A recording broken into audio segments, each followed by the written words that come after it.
Xin chào tất cả mọi ngườiอยู่กับซินอยชาแนลอีกเช่นเคยมีความฟุ้งฟิ้งนะฮะอันฟิลเตอร์นี่เนาะซึ่งถ่ายใน TikTok แล้วมันก็ง่ายแล้วก็เป็นตาแพงอีกซึ่งเฮามาเข้าบทเรียนกันเลยเนาะซึ่งว่าคลิปนี้จะมาแชร์ความรู้เกี่ยวกับลามแกว้น EP ที่7ก็คือหัวข้อเกี่ยวกับการทำความรู้จักซึ่ง EP ที่7เฮาจะมาแชร์เกี่ยวกับเชิร์ทิกความมักนั่นเองซึ่งความมักมันมีหลายหัวข้อเนาะทุกคนเฮาบอกไปแล้วก็คือเชิร์ทิกเวเงยความมักเกี่ยวกับคนเชิร์ทิกเวหมอนอั้นก็คือเกี่ยวกับอาหารประเภทอาหารต่างๆแล้วก็เชิร์ทิกต่อมาก็คือเชิร์ทิกเวกวนอ้าวก็คือความมักเกี่ยวกับเครื่องนุ่งของถือหรือว่าเสื้อผ้าอาทรบ่ที่เฮาใส่อยู่เนาะว่าคนที่เฮาลมน้ำฝ่ายกงขามนี่มักสไตล์แบบใดแต่งตัวแนวใดกับเพื่อเอาไปโอร่วมกับหมู่เพิ่นเวียดนามนั่นเองเนาะแต่ว่าขออนุญาตปรุงกอกเนาะถือโดนแล้วมันจะมีความต่ำอีกนึงมาต่อเนาะซึ่งสิ่งน้อยจะนำเสนอ2เนื้อในหลักๆก็คือ1จะแม่นตือหวึงก็จะเป็นคำศัพท์เกี่ยวกับเครื่องนึงของถือทั่วไปแบบเป็นเบสิกเป็นพื้นฐานหรือว่าเป็นคำศัพท์เกือบานเลยเนาะในที่2ก็คือแม่นเติบน้อยจุยนก็คือเป็นการฮัดโอร่วมกันเนาะว่าไหมมีการครวบฮัดโอร่วมกันเป็นแนวใดก็คือมีการนำเอาประโยคคำถามมาเป็นตัวอย่างแล้วก็มีการนำเสนอคำตอบเป็นตัวอย่างให้ทุกคนได้เอาไปนำใส่ไปร่วมกับหมู่เพื่อนเวียดนามนำเนาะแล้วก็แนะนำว่าตอบแนวนี้โอเคตอบแนวนี้บ่โอเคนำซึ่งเฮาก็ไปเบิ่งบทเรียนกันเลยเนาะว่าจะมีคำศัพท์แล้วก็ประโยคคำถามใดแน่ที่เฮาเคยเอาไปใส่แล้วบ่ไป Rồi chúng ta bắt đầu thôi สำหรับphần từ vựng เนาะก็จะมี từ vựng về màu sắc และ từ vựng về quần áoมี2เนื้อในลักๆเนาะ từ vựng về màu sắc หมายถึงคำศัพท์เกี่ยวกับสีประเภทต่างๆเนาะและก็từ vựng về quần áo ก็คือคำศัพท์เกี่ยวกับเสื้อผ้าเนาะสำหรับเนื้อในทำอิฐแมน từ vựng về màu sắc สิ่งน้อยน่ะจะนำเสนอบางสีที่เป็นเกอบานเนาะที่แบบเฮาเห็นเรื่อยๆหรือว่าได้หูได้นำใส่เรื่อยๆหรือว่ายกขึ้นมาเห็นเป็นตัวอย่างเนาะเป็นคำศัพท์แบบหน่อยนึงพอประมาณถ้าว่าท่านใดที่อยากหูเกี่ยวกับหลายๆสีเนาะให้ไปเบิ่งในคลิปวิดีโอที่สิ่งน้อยแปะลิงก์ไว้อยู่ดุมใน description ของคลิปวิดีโอนี้เนาะชื่อวิดีโอว่า từ vựng về màu sắc อันนี้สิ่งน้อยเฮ็ดไปหลายปีแล้วเนาะประมาณ3ปีหลัง4ปีหลังหรือว่า5ปีหลังนี่แหละมันก็จะมีหลายๆคำศัพท์เกี่ยวกับสีเนาะมาเบิ่งสีที่เป็นพื้นฐานเบื้องต้นน้อยนึงก็จะมีตัวอย่างว่าสีดำเนาะสีดำจะเป็นmàu đen สีดำmàu trắng สีขาว màu đỏ สีแดง màu hồng สีบัว màu tím สีม่วง màu xanh หรือว่า màu xanh หมายถึงสีเขียว màu vàng สีเหลืองเข้ามาต่อที่คำศัพท์กันเลยเนาะคำศัพท์เกี่ยวกับเสื้อผ้าสิ่งน้อยจะอ่านคำศัพท์2เทื่อแล้วก็อ่านคำแปลเด้อthời trang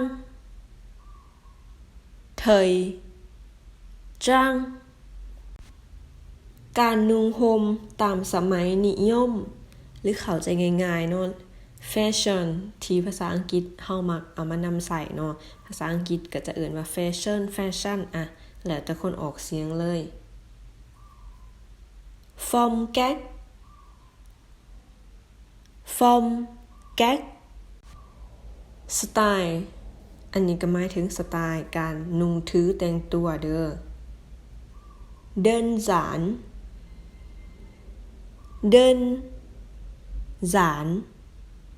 ง่าย đặc biệt ดักเบียดพิเศษซับพอ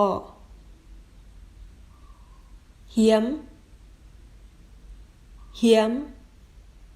หายากภาษาอังกฤษก็จะเอิ้นว่าแร่เนาะแบบเครื่องแร่อิหยังที่เขามักเอิ้นกันเนาะ full herb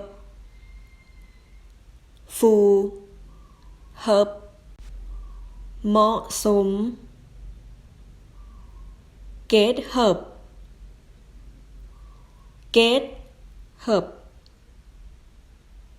สมทบผสมประสานเจิดเหลียวถาดวัตถุหรือว่าวัสดุเหลือจอนเลือกเฟ้นติ่มเกี๊ยมศอกหาโฟเบียนทั่วไปถ้วยไม้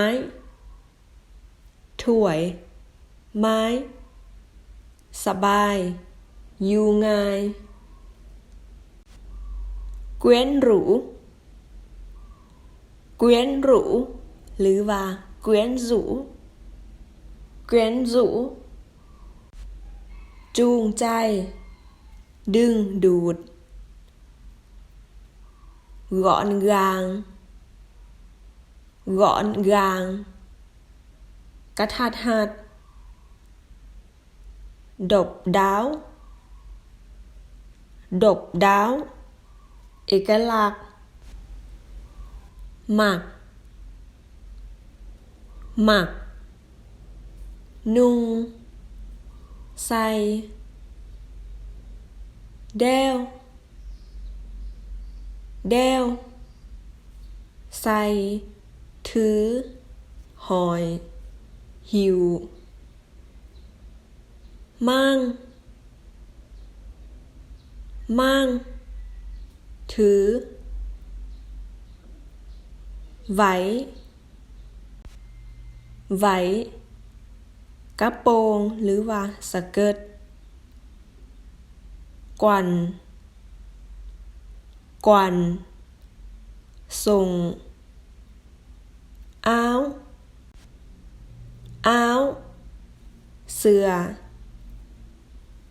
เดิมสุดลมกวนใจ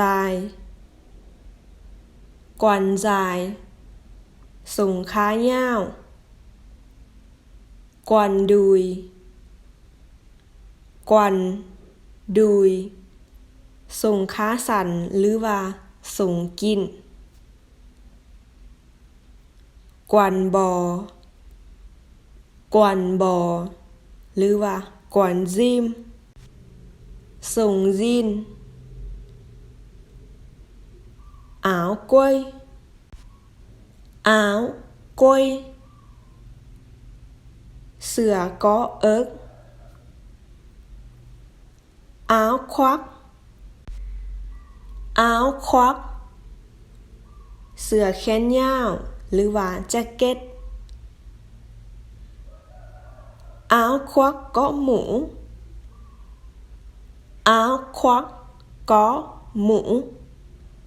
แจ็คเก็ตมีหมวกอ้าวเชอร์มีเสื้อสุภาพรังไ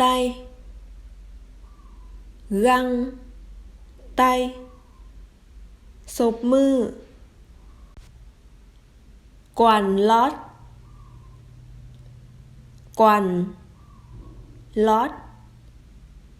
ส่งซ่อนอ้าวล็อตเสือซ่อน áo phông áo phông t-shirt cà vạt cà vạt cà la vạt quản yếm sùng yểm bộ đồ ngủ sụt nung non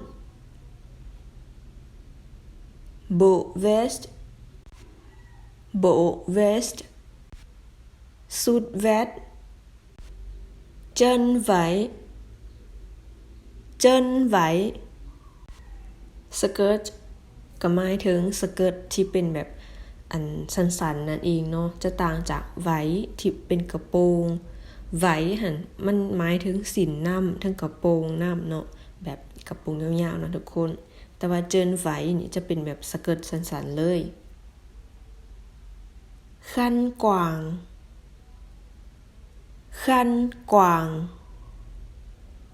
แพร่พันคอทาร์ตลึง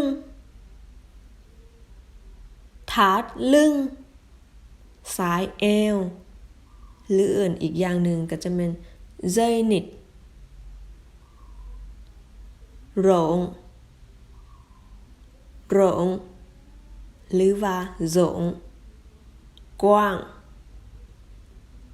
เจิด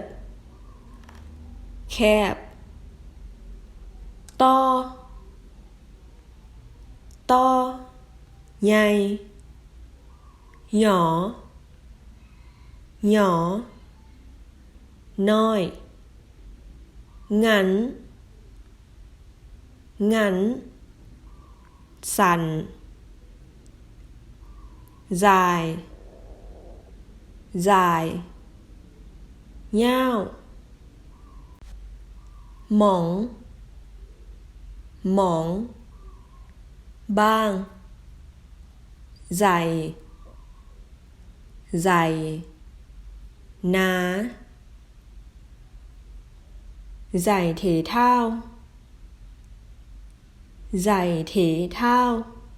เกิบกีฬาใหญ่ก้าวก๊อดเกิบส่วนสูงหมวก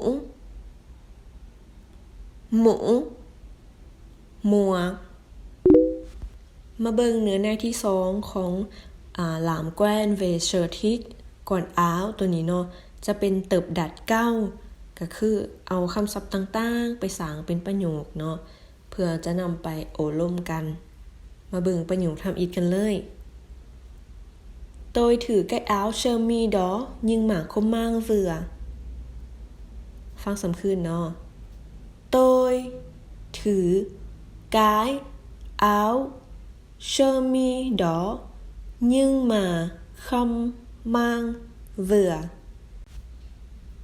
Tôi thử cái áo sơ mi đó nhưng mà không mang vừa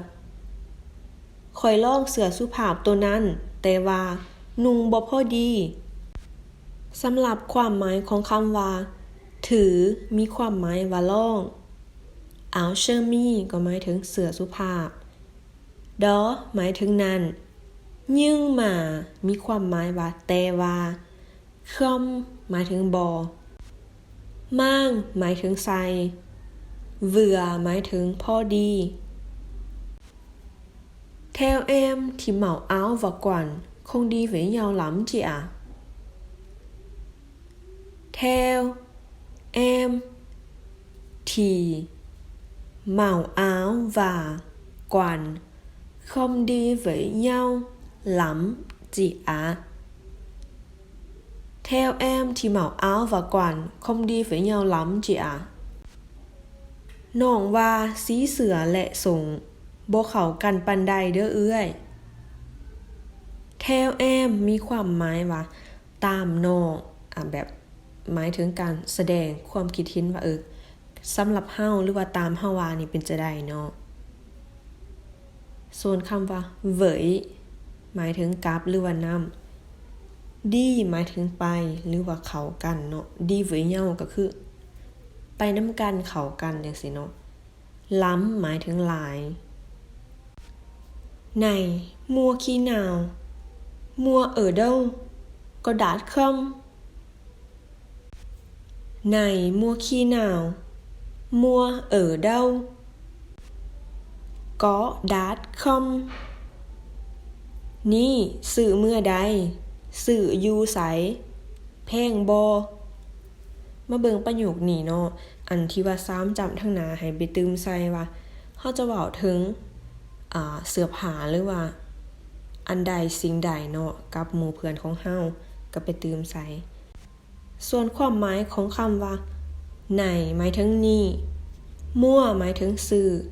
ขี้หนาวแปลว่าเมื่อใดยามใดเนาะเด้าหมายถึงอยู่ไสดัดหมายถึงแพงส่วนคำว่าถูกเนาะสมมุติว่าจะถามว่าถูกบ่นี่นะถูกเป็นคำว่าแรหรือว่าแจก็ได้เนาะจะออกเป็นแบบตัวรอตัวซอตัวซ้อก็ได้เด้อแล้วแต่ละบอนเขตแขวงของทานเฮียนอยู่เนาะสำเนียงคนเวียดเพิ่นพาเว้าแนวใดก็สามารถออกเสียงตามการสื่อสารของเพิ่นเลยมาเบิ่งคำตอบตัวอย่างเนาะสิ่งหน่อยเอามาให้เพื่อว่าเป็นแนวทางในการตอบเนาะMới mua hôm qua ở chợ mình đi với nhau đó, giá 60.000 đồng thôi, không đắt. Mới mua hôm qua ở chợ mình đi với nhau đó, giá 60.000 đồng thôi, không đắt. Há có sựมื้อวานนี้อยู่ตลาดที่เฮาไปนำกันหันละราคา 60,000 ดงเท่านั้นบ่แพงสำหรับคำว่าเหมยหมายถึงหากอจึงหรือว่าไม่เนาะมี3ความหมายเลยโฮมกว่าหมายถึงมื้อวานเจอตลาดหมิ่งเป็นเฮาเนาะดีไว้เหย้าไปนำกันgiáราคาถ้วยเท่านั้นคอมดัดหมายถึงบ่แพงเนาะ Mẹ giúp con mở khóa áo khoác với ạ Mẹ giúp con mở khóa áo khoác với ạ Mẹ ช่วยลูกปลดซิปแจ็คเก็ตแน่มาเบิ่งคำศัพท์เด้อซูปหมายถึงสวยเหลือเหมอหมายถึงเปิดหรือว่าไขคว้าหมายถึงแบบล็อกเนาะแบบเป็นซิปเป็นยังเขาเอิ้นจังซี่นะแบบคว้ามันหมายถึงล็อกเด้อเหมอคว้าก็คือปลดล็อกไขล็อกเนาะถ้าเป็นเสื้อผ้าก็จะเป็นปลดซิปเอาควักแม่นแจ็คเก็ตเนาะแบบแจ็คเก็ตมันก็จะมีซิปเนาะบางตัวก็มีซิปบางตัวก็มีกระดุมอย่างจังซี่นะCái đầm này xinh quá em có thể mặc thử nó không Cái đầm này xinh quá em có thể mặc thử nó không สุดลมนี่งามแท้เด้น้องลองใส่มันจะได้บ่ซิ่งมีความหมายว่างามกว่าหมายถึงแบบโผดกายหรือว่าแบบเกินเลเวลที่จะเป็นแบบซิ่งกว่ามีความหมายว่างามหลายงามโผดแบบงามแท้ๆงามแท้เด้จังซี่เด้อทุกคนความหมายจะประมาณนั้นก็เถหมายถึงสามารถเนาะหมายถึงมันเนาะส่วนคำอื่นๆแม่นเฮาได้อธิบายมาแล้วเฮาจะบ่อธิบายซ้ำคืนเนาะมาเบิ่งตัวอย่างคำตอบเนาะตัวอย่างจะตอบว่าcó chứ mời em gái đi theo chị có chứ mời em gái đi theo chị ได้แท้เซิ้นน้องน้ำเอื่อยมาก๋อจื้อความหมายก็คือประโยคนี้ถามโดยคำว่าก๋อเนาะเขาจะตอบก๋อจื้อก็คล้ายๆกับว่าได้แล้วเนาะได้แท้ได้แน่นอนจังซี่นะเหมยมีความหมายว่าเซิ้นแอมกายหมายถึงน้องสาวดีเทลก็คือไปนำไปตามเนาะสำหรับเนื้อในเกี่ยวกับการทำความรู้จักเกี่ยวกับความมักของเสื้อผ้าการแต่งกายอีสังก็ประมาณนี้เด้อใครที่ว่าอยากให้เพิ่มเติมเนื้อในใดเนาะสามารถคอมเมนต์ความคิดเห็นของทานอย่าลืมคลิปวิดีโอนี้ได้เลยเนาะเพื่อเป็นการแชร์และแบ่งปันบทเรียนใหม่ๆเกี่ยวกับภาษาเวียดเด้อให้คนที่เขามาอ่านได้นำไปใส่ไปปรับเปลี่ยนใส่ในชีวิตจริงของเขาเจ้าเด้อในการทำความรู้จักกับหมู่เพื่อนเวียดนามเนาะผิดพลาดประการใดสิ่งน้อยก็ขอโทษขออภัยนำหลายเด้อเฮาพบกันคลิปใหม่เด้อซินเจ้า